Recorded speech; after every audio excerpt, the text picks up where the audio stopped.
Chers étudiants déconfinés, bonjour. Voici donc une séance d'exercice sur le calcul intégral double. Alors, premier exercice, déterminer à l'aide d'une intégrale double, enfin de plusieurs intégrales doubles, les coordonnées du point de gravité du domaine D suivant. C'est l'ensemble des couples y tels que x est compris entre 0 et 1 et y entre 0 et x. Puis, retrouver ce résultat géométriquement. Eh bien, je vous laisse mettre sur pause, puis chercher et mettre sur play pour avoir la solution. Alors, un rappel d'abord.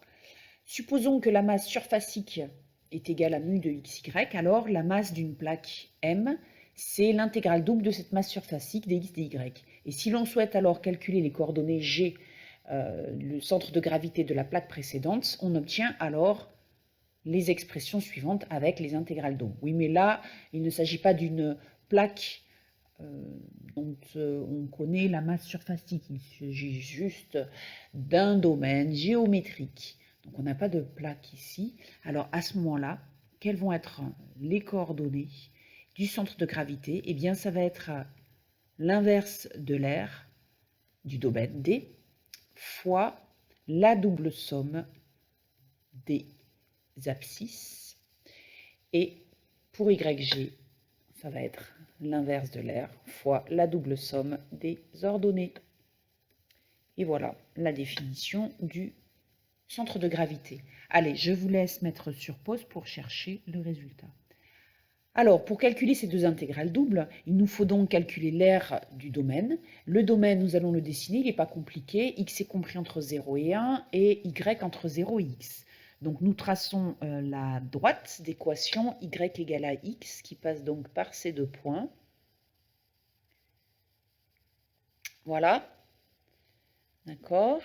Et le domaine, il est donc constitué par ces trois droites. Donc il s'agit d'un triangle. Donc pour calculer l'aire, nous n'allons pas utiliser une intégrale double. Nous allons le faire graphiquement. Donc ici, l'aire, c'est 1/2, puisque c'est la moitié du carré de côté 1. Alors maintenant, pour x, pour l'abscisse, nous obtenons donc l'inverse de 1/2, c'est-à-dire 2 fois. L'intégrale double de x, alors on va intégrer d'abord par rapport à y, puis ensuite par rapport à x. Donc ici, attention à bien écrire les bornes de chacune des intégrales. Comme on intègre d'abord par rapport à y, nous allons fixer x dans ici l'intervalle. Alors, dans quel intervalle? 0, 1. D'accord? C'est l'intervalle qui est le projeté du domaine D sur l'axe des abscisses parallèlement à l'axe des ordonnées. Alors à ce moment-là, nous allons donc intégrer le long de cette droite, c'est-à-dire le long de l'intersection, voilà, entre le domaine et l'ensemble des points d'abscisse X. Alors, quelle va être l'ordonnée de ces points? Eh bien, ici, nous allons avoir y1 de x qui est égal à 0. Et l'abscisse de ce point, eh bien, ce point se trouve sur la droite d'équation y égale à x. Donc, l'ordonnée, c'est donc x. Voilà les bornes en y, de 0 jusqu'à x. Ah, là, j'ai écrit 0 sans faire attention. Voilà, donc ici, nous allons écrire x. Voilà. Alors, eh bien, il ne reste plus qu'à calculer. Nous avons fait le plus difficile. Nous obtenons donc 2 fois l'intégrale de 0 à 1. Alors, intégrale en y, donc x, on peut le sortir de l'intégrale en y. Donc 1 à intégrer en y, ça fait y, entre 0 et x. Puis, ceci donne 2 fois l'intégrale de 0 à 1 de x fois borne du haut moins borne du bas, donc x moins 0, bien ça fait x. Voilà, nous n'avons plus qu'à intégrer x carré entre 0 et 1. Donc xg égale l'intégrale de x carré entre 0 et 1, c'est-à-dire bien x3 sur 3, c'est-à-dire 1 tiers, et n'oublions pas que nous avions le coefficient 2 devant, donc ça donne 2 tiers. Alors pour yg, même travail, Hein, donc cette fois-ci, c'est la fonction y. Nous allons intégrer d'abord par rapport à y, puis ensuite par rapport à x. Les bornes en x, nous avions dit, c'était de 0 à 1. Et les bornes en y, c'était donc de 0 jusqu'à x. Ce qui donne, alors je n'oublie pas le 2, il y avait le coefficient 2, vous savez, c'était l'inverse de l'air. Hein. Donc voilà, donc ici on intègre en y, ça fait y2 sur 2. Pour y variant de 0 à x. Le 1,5, nous pouvons le sortir, donc ça fait plus que 1. Ici, ça fait donc x2 dx. Ce qui nous donne x3 sur 3 entre 0 et 1, c'est-à-dire 1 tiers. Voilà donc les coordonnées. Alors maintenant, nous allons vérifier ce résultat graphiquement. Donc graphiquement, cela donne... oui, il y a comme un problème là. Voilà, donc il s'agit de ce triangle ici, je vous rappelle. Et vous savez que le centre de gravité d'un triangle, eh bien, c'est l'intersection des trois médianes.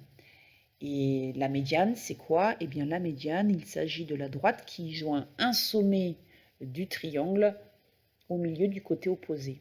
Donc voilà ici, par exemple, pour celle-ci. Pour celle-là, ça va donner ça. Et pour celle-là, ça donne donc, de toute façon là, on n'a pas le choix. Voilà. Bon, j'ai un petit peu triché, je vais l'enlever. On va faire un peu de nettoyage. Voilà, et voilà, c'est mieux. Voilà, donc ça, c'est votre point G, ici à l'intersection des trois médianes, donc... deux médianes, évidemment, suffisent pour le tracer. Eh bien, nous avons trouvé 2 tiers pour XG. Ouais, bon, ben voilà. Bon, ben évidemment, c'est pas très bien dessiné. Hein. Donc, on va mettre que 2 tiers, il est là. Et 1 tiers pour l'ordonnée. Là, c'est un petit peu mieux. Voilà, donc vous refaites ce schéma proprement avec un repère bien orthonormé et vous obtenez le même résultat. Alors, maintenant, intégrale suivante. Nous voulons calculer l'intégrale double de la fonction x plus x sur y sur le produit cartésien d'intervalle 0,1, 1e. Donc, il s'agit ici d'un rectangle, d'un domaine rectangle fermé. Alors, la fonction, si on regarde bien cette fonction, nous pouvons factoriser par x. Ce qui donne 1 plus 1 sur y.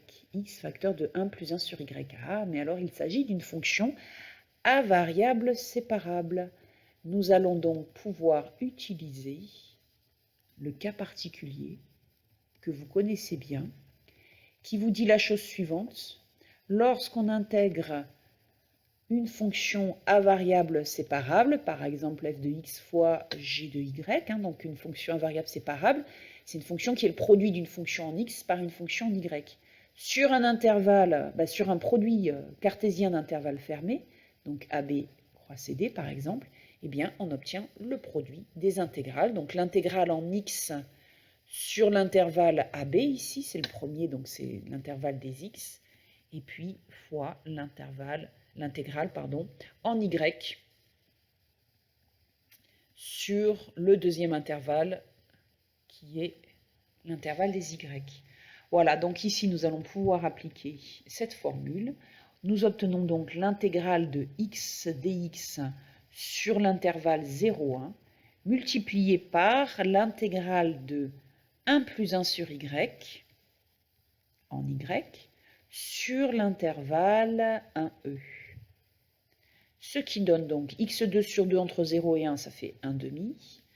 Crochet ici y plus ln de valeur absolue de y entre 1 et e. Et voilà, 1,5 facteur de e plus ln de e moins 1 moins ln de 1. ln de e fait 1, ln de 1 fait 0. Donc, résultat final, I1 et donc est égal à e sur 2. Voilà le résultat. Allez, exercice suivant. I2. Donc, je vous laisse mettre sur pause pour réfléchir et puis sur play pour obtenir la solution. Donc ici, toujours dessiner en premier le domaine. Alors, x est positif, ok, donc là, ici, hein, de ce côté-là, on n'a pas d'x. Y est compris entre 0 et 1, donc sur cet intervalle-là. Et x plus y inférieur ou égal à 3. Donc y, on peut dire que c'est inférieur ou égal à 3 moins x. Donc nous allons dessiner la droite d'équation y égale à 3 moins x. Et à ce moment-là, y sera d'un côté ou de l'autre. Enfin, les points en tout cas de notre domaine sera d'un côté ou de l'autre de cette droite. Alors 3 moins x, donc l'ordonnée à l'origine, c'est 3. La pente, c'est moins 1. Donc, nous allons obtenir ceci. D'accord? Donc, ça, c'est y égale à 3 moins x. Alors, le domaine, maintenant, il est délimité en x, c'est x positif, en y entre 0 et 1. Voilà, donc entre 0 et 1 en y. Et pour x, il est positif. Donc, ça va nous donner cette partie ici que je hachure en rouge. Voilà le domaine D. Alors, si on veut calculer d'abord par rapport à y, nous allons obtenir donc xy dy dx, d'accord? Et x va varier entre 0 et 3. Et si on fixe un x, ici, le y qui correspond à cet x, eh bien, il va varier entre 0 et 1. Donc ici, on serait tenté d'écrire de 0 à 1. Ah, mais ouais, mais si on prend un x ici, par contre, que va-t-il se passer? Eh bien, le y, il ne va pas varier entre 0 et 1. Il va varier entre 0 et l'ordonnée de ce point qui se trouve sur la droite d'équation y égale à 3 moins x, donc entre 0 et 3 moins x. Alors, comment faire? Eh bien, pour calculer cette intégrale, si on veut intégrer d'abord par rapport à y, il va nous falloir couper le domaine D en deux domaines. Le domaine D1 ici, qui est le rectangle, de côté, donc hein, il suffit de calculer ici l'abscisse, et le domaine D2. Et donc à ce moment-là, voilà la première méthode. Si on intègre d'abord par rapport à y, eh bien il va nous falloir calculer l'intégrale sur D1, puis l'intégrale sur D2. Et donc ici, l'intégrale double va devenir à ce moment-là l'intégrale double sur le domaine D1 plus l'intégrale double sur le domaine D2. Voilà, donc si vous voulez, vous pouvez faire ce calcul. Voilà, et à ce moment-là, ça va vous donner un résultat que nous devrions retrouver nous plus facilement grâce à la méthode 2, qui consiste à intégrer d'abord par rapport à x. Et là, si on intègre d'abord par rapport à x, nous n'allons pas avoir besoin de couper notre domaine en deux. Donc ici, j'enlève tout ça. Hop. Voilà. Et c'est parti pour... On intègre d'abord par rapport à x. Donc si on intègre d'abord par rapport à x, ça va être plus simple. Et ben voilà, ben bravo. J'ai enlevé la droite. Bon, c'est pas grave, on va la reconstituer. Zéni, pas grave. Youpi. Voilà. D'accord, donc si on intègre d'abord par rapport à x, ça va donner I2 égale. On intègre d'abord par rapport à x, puis ensuite par rapport à y. Donc à ce moment-là, il faut chercher les bornes de y. D'accord? Comme on intègre d'abord par rapport à x, on va fixer y. Donc y, on va le fixer où? Bien ici, on n'a pas le choix entre 0 et 1. Donc y est fixé entre 0 et 1.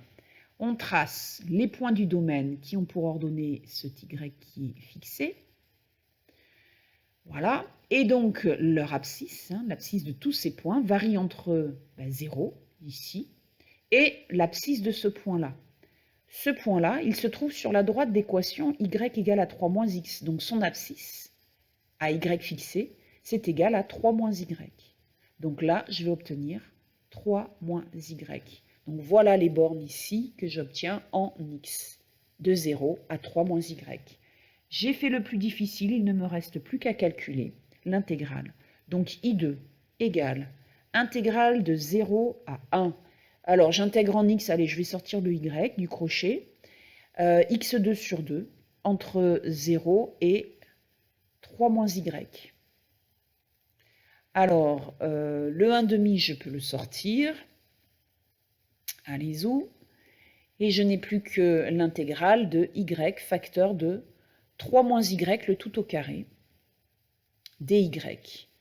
Alors, ça donne identité remarquable, 9 moins 6y plus y2, que je multiplie par y. Donc, je n'aurai plus qu'à intégrer 9y moins 6y2 plus y3. Ce qui donne 1/2 crochet. Alors, donc ça fait 9y2 sur 2, moins 6y3 sur 3, c'est-à-dire moins 2y3, plus y4 sur 4. Et ceci entre 0 et 1. Il ne vous reste plus qu'à finaliser ce calcul. Donc, on obtient 9/2 moins 2. Voilà, je vous laisse finir le calcul. Allez, I3 maintenant. Alors, je vous laisse mettre sur pause pour réfléchir, puis sur play pour avoir la solution. Donc ici, on vous dit que x est plus petit que 2, que y est inférieur à 2. Ah oui, et je vais rajouter, il manque quelque chose, x est positif. Et ici, y va être supérieur ou égal à 3 sur x, puisqu'on divise par un x qui est positif. Voilà. Alors, eh bien, c'est parti.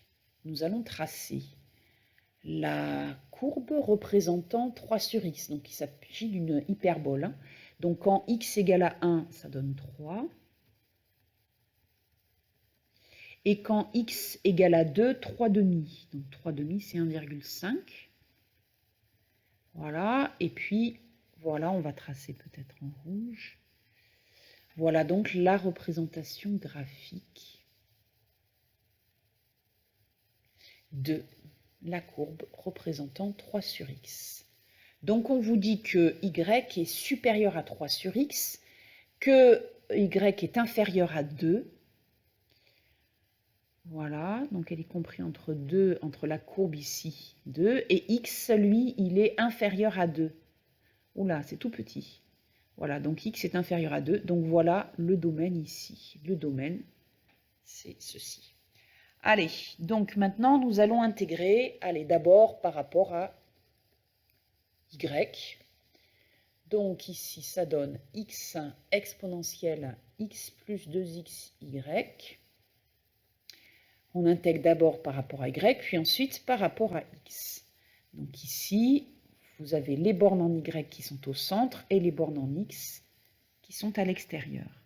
Alors, je choisis donc, puisque j'intègre d'abord par rapport à x, je vais d'abord fixer x. X, il est où? Eh bien, x, il est, vous voyez, sur cet intervalle-là. Puisque je projette le domaine sur l'axe des abscisses, parallèlement à l'axe des y. Alors, quelle est la valeur ici? Quelle est l'abscisse de ce point-là? Eh bien, ce point-là, il a pour ordonnée 2. Et il est sur la courbe d'équation y égale à 3 sur x. Donc 2 égale à 3 sur x, si et seulement si x est égal à 3 sur 2. Donc ici, je vais obtenir 3 sur 2. Voilà, donc les variations de x sont 3/2 et 2. Maintenant, je cherche les variations de y. Alors, il faut que je choisisse mon x. Donc voilà, je prends un x entre 3/2 et 2. Et voici les points du domaine qui sont, voilà, qui ont pour abscisse x. Donc, je cherche maintenant l'ordonnée de ces points pour avoir les variations de y. Donc, ce point, il se trouve sur la courbe d'équation y égale à 3 sur x. Donc, son ordonnée, ça va être 3 sur x. Et ce point-là, il se trouve, eh bien, en fait, voilà, l'ordonnée, ça va être 2. Donc, les bornes 3 sur x et 2. Voilà. Je n'ai plus qu'à calculer cette intégrale. Alors, I3 égale, donc j'ai dit que j'intègre d'abord par rapport à y. Donc x, c'est une constante. C'est une constante. Alors, si je regarde bien ici, quelle formule je vais utiliser? Quelle formule de primitive? Eh bien, u' fois exponentielle u, ça serait pas mal si ça marche. Attention, j'intègre en y. Hein. Donc ça donnerait exponentielle u plus une constante. Hein, voilà, constante d'intégration. Alors ici, quelle va être l'expression de u? Eh bien, u, c'est x plus 2xy. Je n'ai pas le choix. Donc, je cherche la dérivée de u, mais par rapport à y, puisque j'intègre en y. Hein. Donc, ça fait 2x. Alors, je regarde maintenant, et je me rends compte que j'ai bien mon u', enfin presque. Il me manque un 2 ici. Donc, je vais diviser par 2, et le 1/2, je vais le sortir de la première, puis de la deuxième intégrale. Donc, ici, j'ai le coefficient 1/2. Donc, j'obtiens, nous obtenons, vous obtenez, ils obtiennent 1/2 ici qui sort de l'intégrale, crochet, exponentielle de x plus 2xy entre donc 3 sur x et 2 dx. Voilà. Ce qui donne 1/2 intégrale de 3/2 à 2. Je n'ai plus qu'à faire borne du haut moins borne du bas, sachant que c'est le y qui va être remplacé par 2 et par 3 sur x. Donc ça fait exponentielle. Alors ici, x plus 4x, ça fait 5x. Moins exponentielle, donc y, je le remplace par 3 sur x. Donc les x vont partir. Il va rester x plus 6. Et j'intègre cette fonction en x entre 3/2 et 2. Donc j'obtiens que I3 est égal à 1/2 primitive d'exponentielle 5x, c'est exponentielle 5x sur 5, plus, moins. Je ne vais pas commencer à faire des erreurs d'étourderie là. Voilà, donc exponentielle x plus 6, hein, parce que la dérivée de x plus 6 c'est 1. Voilà, entre 3/2 et 2, ce qui donne 1/2 facteur 2. Alors, exponentielle 2 fois 5, 10. Voilà, sur 5. Moins exponentielle 8. Moins borne du bas, alors exponentielle 15/2 sur 5. Et plus, attention, moins, plus, exponentielle, alors 3/2 plus 6, ça fait 3/2 plus 12/2, c'est-à-dire 15/2. Voilà, donc après je peux regrouper ces deux-là, et l'affaire est dans le sac. Voilà, donc ça donne 4/5 de exponentielle 15 sur 2. Et voilà la résolution de cet exercice. Allez, nous passons à la suite. Alors, I4. I4, donc ici, je vous laisse mettre sur pause, puis sur play pour avoir la solution. Alors, nous allons d'abord dessiner le domaine. Si l'on regarde bien ici, on reconnaît l'équation du disque de centre O et de rayon 1. Alors, voilà le domaine d'intégration. Il s'agit donc du disque de centre O et de rayon 1. Voilà, donc je trace les axes.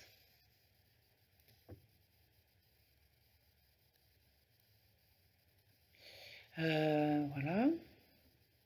Donc, j'assure le domaine en rouge. Alors attention, x et y sont tous les deux positifs. Donc le domaine, il est ici. Voilà le domaine D. Et maintenant, je vais intégrer d'abord par rapport à y. Donc vous remarquez que depuis... dès que je peux, j'intègre d'abord par rapport à y en priorité. Pourquoi? Parce que souvent, les courbes qui délimitent le domaine sont exprimées y en fonction de x. Et donc, ça me permet d'éviter de rechercher la fonction réciproque x en fonction de y. Voilà. Ceci dit, vous allez voir que dans cet exemple-là, ça revient au même. Alors ici, donc, j'intègre en y au centre et à la fin en x. Donc ici, quelles sont les bornes de x? Hein, c'est-à-dire que j'intègre d'abord par rapport à y, ça veut dire que je vais fixer x. Ben, où on n'a pas le choix. Dans l'intervalle 0,1. Le projeté de D sur l'axe des abscisses, parallèlement à OY, ça donne l'intervalle 0,1. Alors, je dessine maintenant les points du domaine qui ont pour abscisse x, les voici. D'accord? Donc, leur ordonnée va varier entre l'ordonnée de ce point-là, c'est-à-dire 0, et l'ordonnée de ce point-là. Alors, ce point-là, il se trouve où? Eh bien, il se trouve sur le cercle d'équation x2 plus y2 égale à 1. Et moi, ce que je veux, c'est y. Donc, à x fixé, y2, c'est 1 moins x2. Donc, y, ça va être égal à plus ou moins la racine carrée de 1 moins x2. Mais, comme y est positif, eh bien, y, c'est donc plus racine de 1 moins x2. Donc ici, je vais avoir plus racine de 1 moins x2. Donc, le y, il va varier entre 0 et racine de 1 moins x2. Voilà, j'ai fait le plus difficile, je n'ai plus qu'à calculer mon intégrale. Donc I4 égale intégrale de 0 à 1.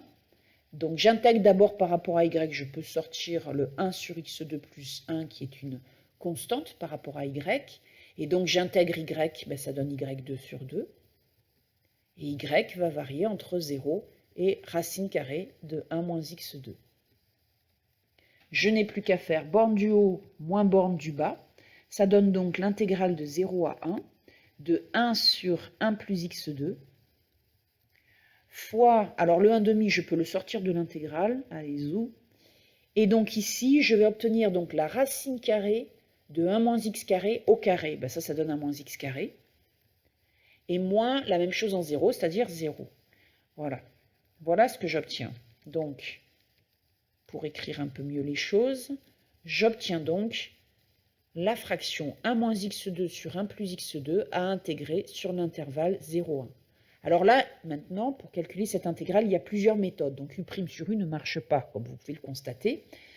Donc soit vous utilisez une astuce, c'est ce que nous allons faire, soit, si vous ne voyez pas l'astuce, vous dites qu'il s'agit d'une fraction à décomposer en somme d'éléments simples dans R. 1 plus x carré est déjà factorisé, puisque les racines c'est j et moins j. On ne peut pas simplifier davantage cette fraction, il n'y a pas de facteur commun entre le numérateur et le dénominateur. Par contre, il y a une partie entière. Et donc, si vous ne voyez pas l'astuce que l'on va utiliser par la suite, pour trouver la partie entière, on effectue la division euclidienne et puis après, on va retrouver ce que nous allons obtenir là. Alors, l'astuce, c'est quoi? Ben, en bas, on a 1 plus x2. Donc, ici, en haut, il faudrait que ça puisse simplifier. Mais on a 1 moins x2. Bon, on va faire moins 1 ici. Parce que comme ça va faire moins, ça là, vous voyez, ça va faire moins, parenthèse x2 plus 1.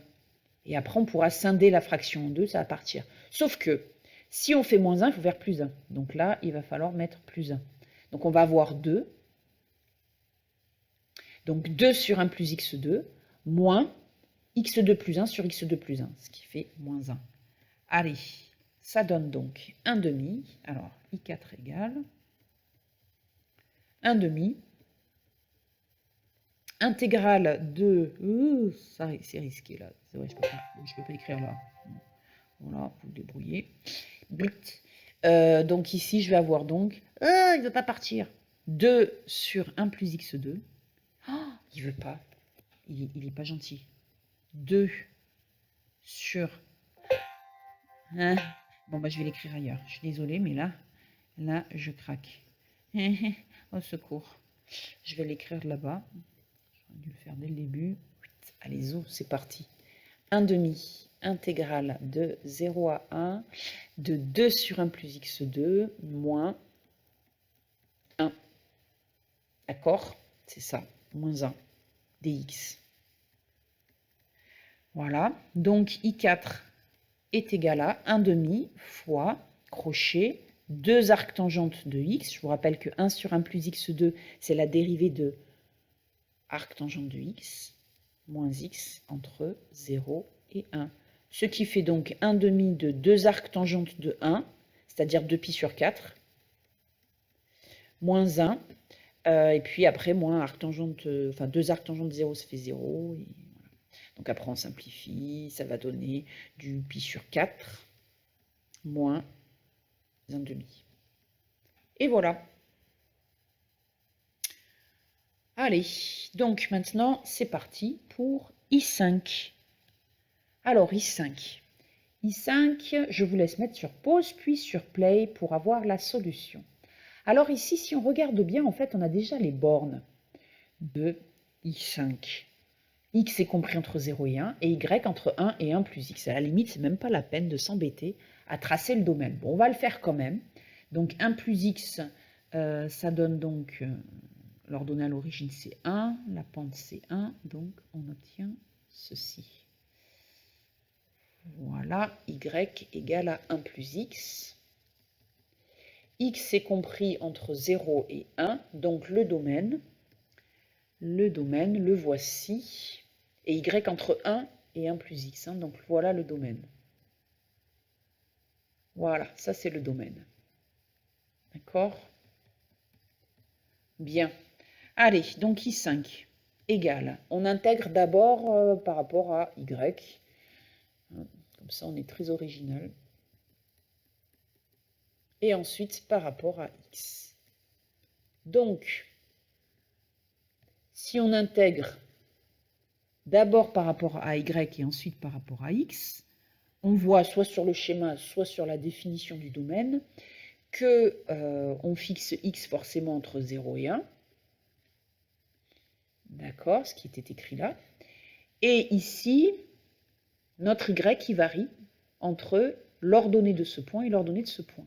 Donc l'ordonnée de ce point, ben, c'est 1, donc voilà votre Y1. Et l'ordonnée de ce point, c'est-à-dire Y2, eh bien c'est 1 plus X. Voilà, donc entre 1 et 1 plus X. Ah ben c'est drôle ça, c'était ici. Voilà, d'accord? Alors évidemment, si on avait d'abord intégré par rapport à X, et ensuite par rapport à Y, la définition du domaine ne nous aurait pas aidé. Il aurait fallu changer un petit peu. Et oui, parce qu'on ne peut pas avoir l'intégrale en X ici avec les bornes en X à la fin. Bon, enfin bref, allez, c'est parti. Alors, il va falloir intégrer ln de x plus y. Allez, on va juste sortir cette intégrale ici, parce que nous pressentons qu'elle ne va pas être très sympathique à calculer au premier abord. Alors, si on regarde, on ne connaît pas de primitive de logarithme. Mais, petite astuce que nous avions vue au premier semestre, non, au deuxième semestre. Ici, intégration par partie. Eh oui. Donc, alpes, vous vous rappelez de alpes? A, c'est arc, SH, arc tangente, etc. L, c'est logarithme, P, c'est polynôme, E, exponentielle, S, c'est sinus, cosinus, SH, CH. Donc ici, on a un grand L et un P. D'accord? Ça, c'est P et ça, c'est grand L. Donc, on va choisir pour U la lettre qui vient en premier dans le mot alpes, c'est-à-dire le logarithme népérien. Bah, de toute façon, c'était évident ici, vu que justement, on ne connaît pas de primitive de ln, c'est pour ça qu'on fait une intégration par partie. Alors maintenant, ici, attention, on dérive par rapport à y, hein, parce qu'on intègre par rapport à y. Voilà, donc ici, nous avons v' y qui est égal à 1, donc v qui est égal à y. Alors maintenant, on observe, vous savez que dans la formule de l'intégration par partie, je vais peut-être vous la rappeler quand même, je vais vous la rappeler. Allez, donc nous avons uv' entre a et b, qui donne crochet uv entre a et b, moins l'intégrale de u'v entre a et b. Voilà. Donc ici, c'est parti. C'est parti. C'est-à-dire, eh bien, alors si on regarde bien, ça va donner. Alors, je vais l'appeler I5 de x. Je vais l'appeler. D'accord? Voilà. Donc I5 de x, c'est égal à crochet uv moins l'intégrale de u'v. Et il n'y a pas un petit souci là? Et vous m'avez rien dit. Vous exagérez franchement. Hein. Voilà. La dérivée de ln, c'est u' sur u. D'accord? Donc ici, ça va donner u', la dérivée de x plus y par rapport à y, c'est 1, sur, voilà, sur u. D'accord? Bien, ça va mieux comme ça. Alors, quand on va écrire l'intégrale de u'v, nous allons obtenir y sur x plus y. Alors, il y a une petite astuce. que nous n'avons pas encore rencontré avec les intégrations par partie, mais que je vous montre maintenant. Vous voyez, quand on intègre ici, quand on intègre, c'est à une constante additive près. Donc à chaque fois, on choisit la constante égale à 0. Mais ici, sachant qu'on va multiplier par u'y, on va additionner quelle constante? Attention, c'est y la variable. On va choisir d'additionner x, qui est une constante par rapport à y. Et comme ça, quand on fera le produit de u'v, eh bien, ça va faire x plus y sur x plus y, c'est-à-dire 1. Et voilà.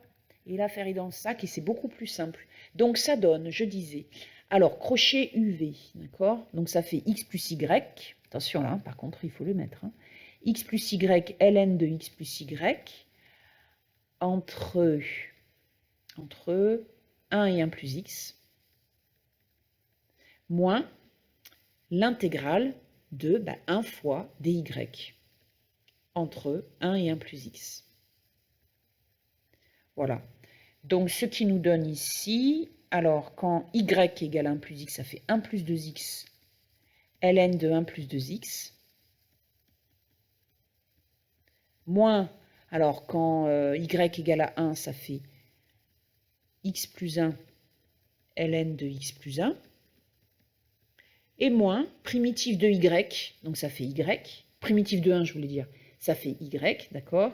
Entre 1 et 1 plus x, borne du haut moins borne du bas, ça fait 1 plus x moins 1, donc ça fait x.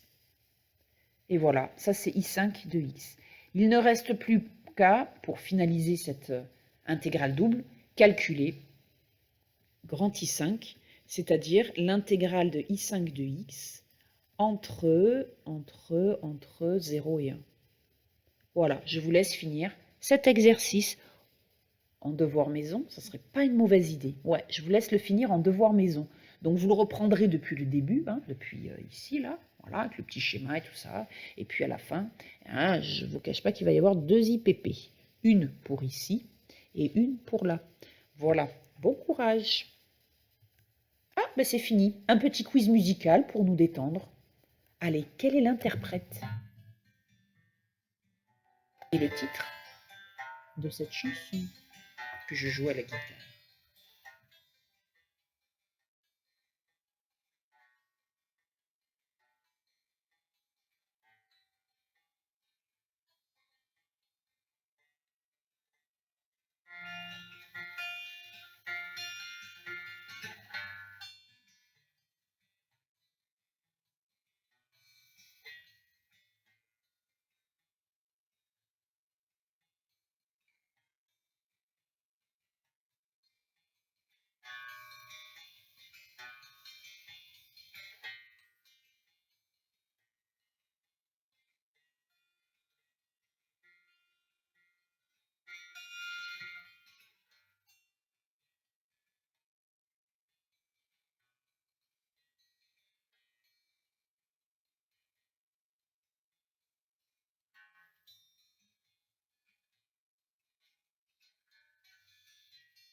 J'en entends un qui ronfle. Bon, je vais arrêter.